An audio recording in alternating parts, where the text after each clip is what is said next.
Hello and welcome back to my channel K drama tales. तो friends, मैं वापस आ गई हूँ हमारे legend of the blue sea series के 8th एपिसोड के साथ। पहले कि हम अपने एपिसोड के रिव्यू को शुरू करें, अगर आप नए हैं तो प्लीज़ सब्सक्राइब द चैनल, क्योंकि आगे के एपिसोड की नोटिफिकेशन आपको मिल जाए। वीडियो अंत तक देखना और पसंद आए तो लाइक ज़रूर करना। वीडियो कैसा लगा कमेंट के ज़रिए मुझे ज़रूर बताना। अनदर रिक्वेस्ट कि अगर आप डायरेक्टली 8th एपिसोड देख रहे हो तो प्लीज़ आई सजेस्ट यू कि आप पहले जो 7 एपिसोड हो चुके हैं वो चेक कीजिए और फिर 8th एपिसोड को स्टार्ट करना। उसकी लिंक मैं ऊपर आई बटन में और नीचे डिस्क्रिप्शन बॉक्स में भी प्रोवाइड कर रही हूँ। तो चलिए स्टार्ट करते हैं अपना 8th एपिसोड। ओके, तो हमने जैसे पिछले एपिसोड में देखा कि मरमेड जो है वो स्विमिंग पूल में स्विमिंग कर रही है। उसकी जो टेल है वो भी निकल आई क्योंकि वो मरमेड के अपने असली रूप में भी आ चुकी है। तभी अचानक वहाँ पे जुंजे आ जाता है क्योंकि उसका फ़ोन जो है वो अपने कमरे में भूल गया है। वो लेने के लिए वो ऊपर आया होता है। तभी वो मरमेड को देखता है। मरमेड को लगता है कि अब बस उसका पर्दाफाश होने वाला है और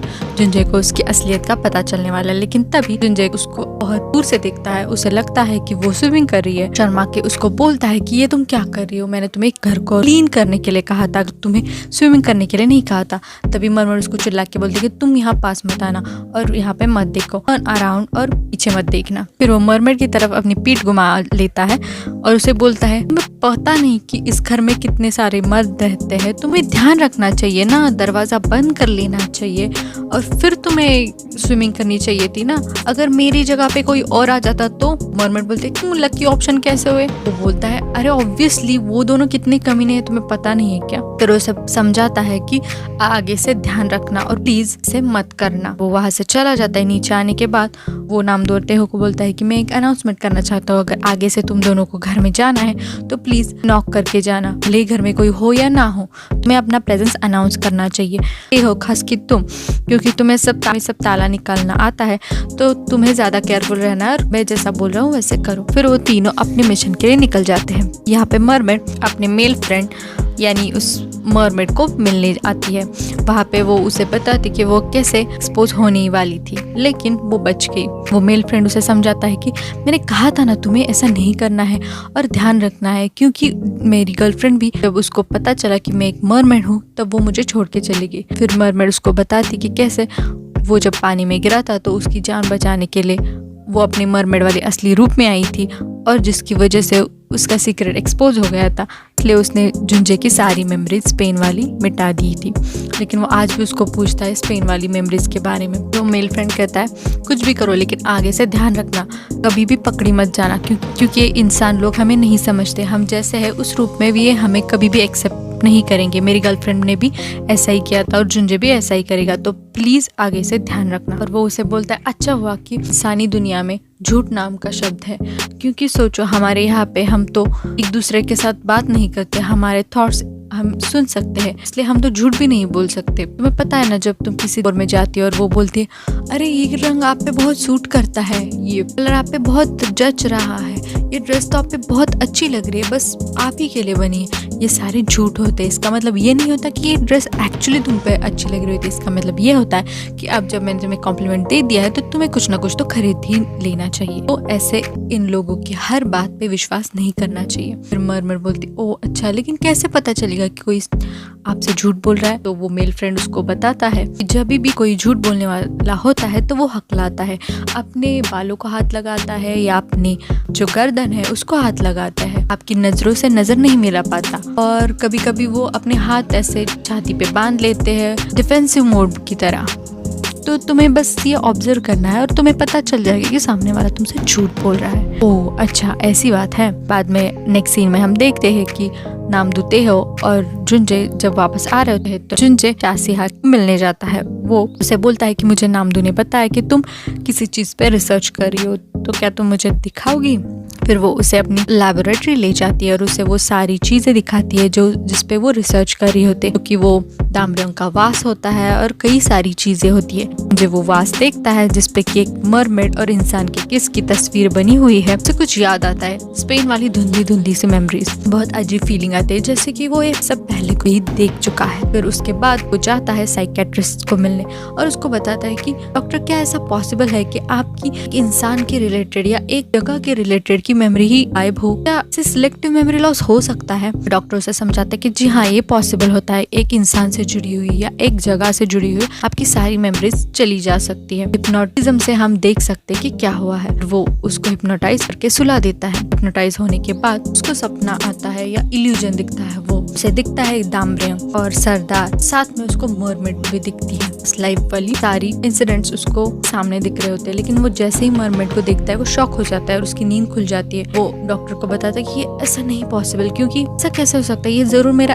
भ्रम है, इल्यूजन है, ये मेमोरीज नहीं हो सकती। फिर जब वो घर आता है रात के 7:30 बजे हुए होते हैं और तभी वो देखता है कि मरमेड बहुत ही अच्छी तरह से तैयार होकर बाहर जा रही होती है। वो उसे बोलता है कहाँ जा रही हो? बोलती है मैं बस बाहर जा रही हूँ। कहता है जहाँ जाना है जाओ, लेकिन सब लोग सुन लेना, आज से मैं अनाउंस कर रहा हूँ कि रात 8 बजे के बाद कर्फ्यू होगा, तो उसके बाद जो भी घर वापस आएगा मैं उसको घर के अंदर नहीं लेने वाला। रास्ते पे सो सकते हो, वो मेरा प्रॉब्लम नहीं है। फिर नाम दोहराते हो, उसको बोलते है कि ये जानबूझकर कर रहे हो, अभी तो 7:30 बजे है, वो कैसे जाएगी बाहर, वापस कैसे आएगी? ये सोल है, उसे इतनी जल्दी बस मिलेगी, टैक्सी कैसे मिलेगी, वो जाएगी कब, आएगी कब? तुम जानबूझकर उसको तंग कर रहे हो। वो बोलता है जाना या नहीं जाना ये उसका डिसीजन है, लेकिन मैं बोल रहा हूँ कि 8 बजे के बाद कोई घर से बाहर नहीं रहेगा। ये कह के वो अंदर चला जाता है। नामदूत मरमेड से पूछता है वैसे तुम जा कहाँ रही हो? उसे बताती है मैं पैसे कमाने जा रही हूँ। मतलब वो उसको दिखाती है वो ब्लैक कलर के प्लास्टिक की बैग जिसमें मोती होते हैं। जब नामदूत ढेर सारे मोती देखता है उसकी आंखें खुली की खुली रह जाती है। वो कहता है ये सब तुम्हें कहाँ से मिले? वो कहती है कि मैंने इसको कमाने के लिए बहुत ज्यादा मेहनत की है। उसे याद आता है कि दोपहर जब सब लोग घर से बाहर चले जाते हैं तो वो किस तरह से ड्रामास देख के, इमोशनल सीन देख के, रो रो के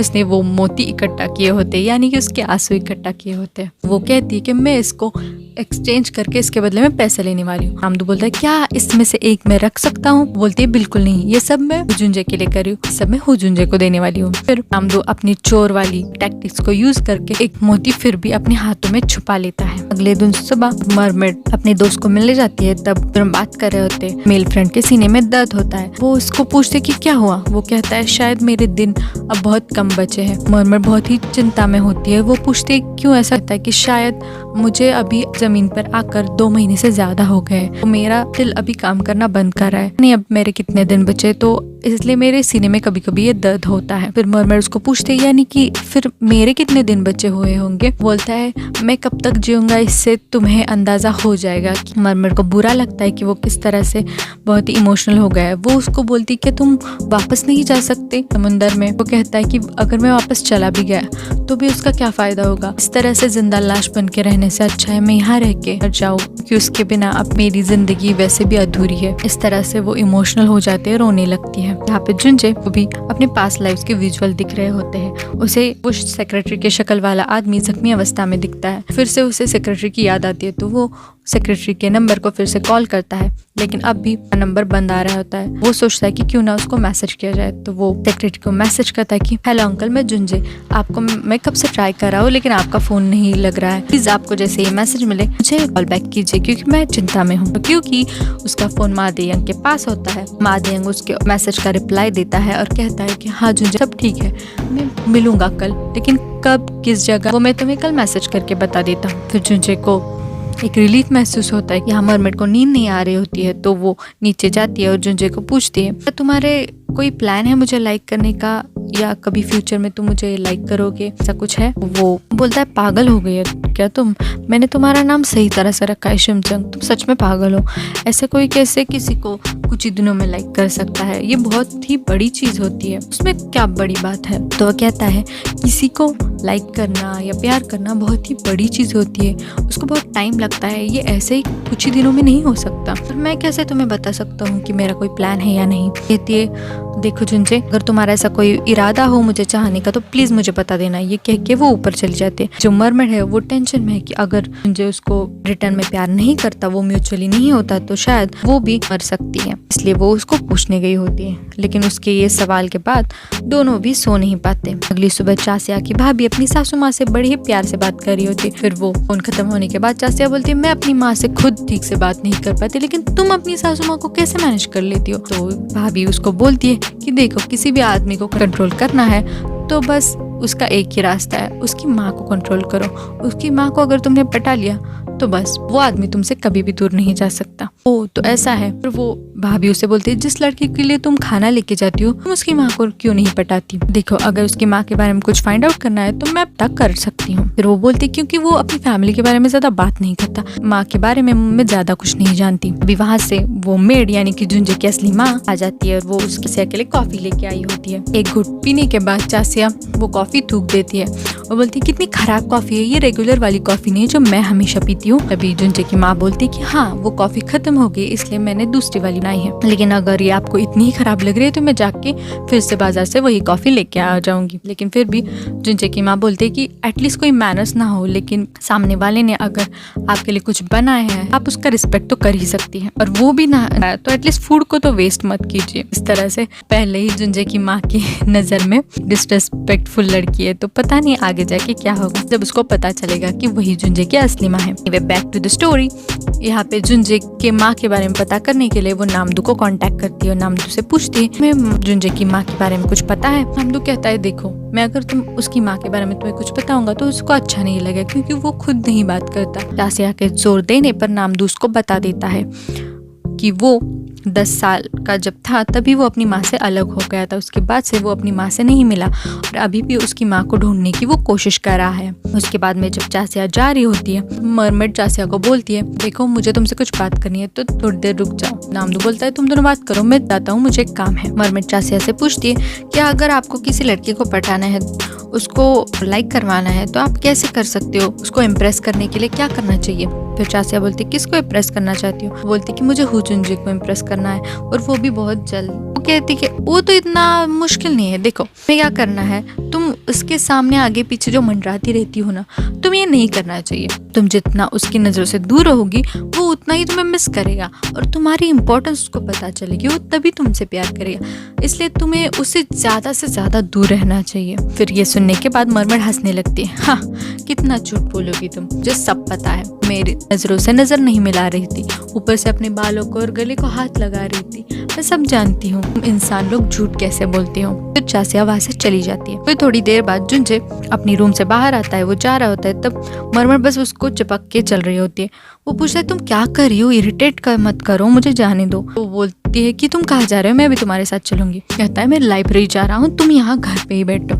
नामदू कहाँ है? वो कहती है नामदू बाहर गया है और तेहो गेम खेल रहा होता है। तो वो सोचता है कि अगर मैं इसको घर पे ही रख के चला जाऊंगा तो ज़रूर अपने दोस्त को मिलने चली जाएगी, तो इससे अच्छा मैं इसको लेके जाता हूँ। तो वो उसे लाइब्रेरी में उसके साथ लेके जाता है। वहाँ पे वो जब दोनों बहुत ज़ोर से बात कर रहे होते हैं तब जो उसको समझाता है कि लाइब्रेरी यहाँ पे हमें आवाज़ धीरे करनी चाहिए। फिर वो मरमर उसके कान में बोलती है जुंजे मुझे बहुत पसंद है ऐसे कान में बोलना। फिर वो उसकी इनोसेंस पे हंसने लगता है। बाद में एक लड़की आके उसको एक चिट्ठी दे के जाती है, उसमें लिखा होता है कि चुप रहो, तुम दोनों बहुत ही ज़्यादा शोर कर रहे हो। वो एम्बैरेसिंग होता है। तो जब मरमर उसको पूछती है कि उसमें क्या लिखा है तो वो बोलता है कि वो कहती है कि मुझे लाइक करती है और मुझे डेट पे पूछ रही। तो इस बात पे मरमर गुस्सा हो जाती है, मारने भी जाने वाले थे, तभी जुंजे उसको रोक लेता है। बाद में जुंजे हिस्टोरिकल बुक पढ़ने लगता है जिसमें दामरंग की हिस्ट्री लिखी होती है। वहाँ पे वो पढ़ता है कि दामरंग अपनी 27 साल की कम उम्र में भी उसकी मौत हो गई थी।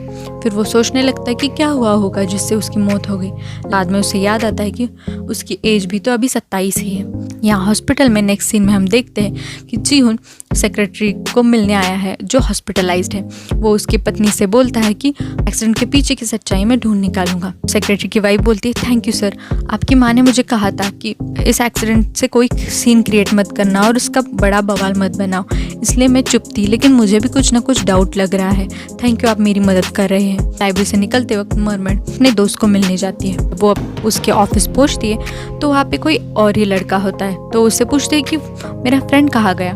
तो वो बताता है कि एक आदमी को बचाते हुए उसको हार्ट अटैक आ गया और हॉस्पिटल में जाने से पहले ही वो मर गया था। सुन के उसको शॉक लगता है। पीछे से एक लड़की आती है, वो पूछते कि कहाँ गया वो। उसका जो दूसरा लड़का होता है वो बोलता है कि आप मिस किम है, ये वो आपके लिए छोड़ गया है, और वो उसे गिफ्ट देता है। लड़का बोलता है कि शायद उसको अंदाजा था कि उसके साथ क्या होने वाला है, इसलिए उसने पहले ही मुझे ये गिफ्ट और इसके साथ आपका कॉन्टैक्ट नंबर भी दिया था। फिर वो जब गिफ्ट ओपन करती है तो उसमें वो पिंक पर्ल की एक रिंग होती है जिसको देखकर मरमेड उसको बोलती है खुशी के आंसू। वो दोनों बाहर जाती है और बात करने लगती है। वो लड़की उसको बोलती है कि उसने मुझसे सच्चाई छुपाई कि उसके मरमेड होने के बारे में। मैंने हमेशा से ही उसे प्यार किया था, लेकिन कि हम दोनों बहुत अलग हैं, हमारा कोई फ्यूचर नहीं था साथ में। क्योंकि जब आप अलग होते हैं ना एक दूसरे से, तब बस एक दूसरे को दर्द देते हैं। तो इससे अच्छा है आप अपने प्यार को भूल जाएं। उसकी ये सारी बातें सुनकर मरमेड को बुरा लगता है। वो कहती कि उसने मुझे बताया था कैसे जब तुम्हें उसकी सच्चाई पता चली थी, वो चाहता तो हमारी जहन से उसकी सारी मेमोरीज मिटा सकता था, लेकिन तुम दोनों की कई सारी अच्छी यादें भी थी, इसलिए उसने नहीं मिटाई।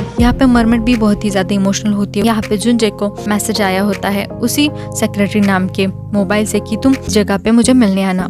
वो जब वहाँ पे चला जाता है तो वो एक बहुत ही खंडर की तरह जगह होती है, जो कि एक बंद पड़ी हुई बिल्डिंग है। उसने पहले से ही गन प्रिपेयर रखी होती है, क्योंकि जैसे उसे मैसेज आता है अजीब जगह होती है तो वो पहले से ही गन लेकर आया हुआ होता है। फोन लगाता है सेक्रेटरी नाम के नंबर पे, तो वहाँ पे मादेयंग होता है, पीछे से उसे देख रहा होता है। उसे तभी मरमेड का फोन आता है कि तुम कहाँ हो। ठीक है रुको, मैं थोड़ी देर में आता हूँ। और जब वो पीछे टर्न करता है तो मादेयंग होता है। वो उसको पूछता है तुम वही हो ना जो मेरा पीछा कर रहे हो कब से। उन दोनों के बीच में हाथापाई होती है, लेकिन भी गाड़ियों के आवाज से, सायरन की आवाज से मादेयंग उसे वही छोड़ के चला जाता है। जब बाहर आता है तो वो सारी टैक्सियां खड़ी होती है, जिसको उसने पहले ही नामदू को बता के रखा होता है कि यहाँ पे उसे कुछ अजीब लग रहा है, तो तुम कई सारी गाड़ियों को यहाँ पे भेज दो और जब वो आए तो जोर जोर से उन्हें हॉर्न बजाने के लिए कहना। वो बोलता है कि मुझे जल्द से जल्द हार्न रिवर पे पहुंचा दो। और वो जब वहाँ जाता है तो मरमेड सोच रहे होते क्या मुझे चले जाना चाहिए, और जुनजे बोलता है कहाँ जाने की सोच रही हो तुम। फिर मरमेड जब उसको देखती है जख्मी हालत में, वो बोलती है तुम्हें क्या हुआ, ये कैसे हुआ, ये चोट कैसे लग गई। कहता है कि कोई बात नहीं है, तुम बस मुझे बताओ तुम कहाँ जाने वाली हो। वो कहती कि देखो जुनजे, मेरे कई सारे सीक्रेट्स है और अपने सीक्रेट से मैं तुम्हें धोखा देना नहीं चाहती और ना ही दर्द देना चाहती हूँ। इससे अच्छा है कि मैं यहाँ से चली जाऊँ। वो कहता है तुमने पूछा था ना मुझे कि क्या मेरा कोई प्लान है तुम्हें प्यार करने का या लाइक करने का। मेरे पास एक प्लान है, इसलिए तुम मत जाओ। बस वहाँ पे ये एपिसोड एंड हो जाता है। और एक स्पेशल सीन में हमें दिखता है कि मरमेड उठ जाती है, जो कि बेहोश अवस्था में होती है, और दामरंग को कहती कि मुझे वापस पानी में जाना होगा। तो वो कहता है कि क्या तुम बार भी मेरी मेमोरीज इरेज करने वाली हो, क्योंकि पिछले बार की मेमोरीज भी मेरी नहीं है। तुम प्लीज मेरे से ये मेमोरीज मत छीनो, क्योंकि इस पे बस मेरा हक है। हम दोनों की अच्छी मेमोरीज याद रखना चाहता हूँ, तो प्लीज मेरी मेमोरीज इरेज मत करो। और फिर दोनों किस करते हैं और यहीं पे ये एपिसोड खत्म हो जाता है। अब आगे क्या होगा, जुनजे और मरमेड से प्यार करने लगेंगे, क्या मादेयंग फिर से जुनजे या मरमेड पे कोई हमला करेगा, जानने के लिए बने रहिए मेरे साथ मेरे चैनल के ड्रामा टेल्स पे। मिलते हैं अगले एपिसोड के रिव्यू के साथ, तब तक take care, stay safe and thanks for watching.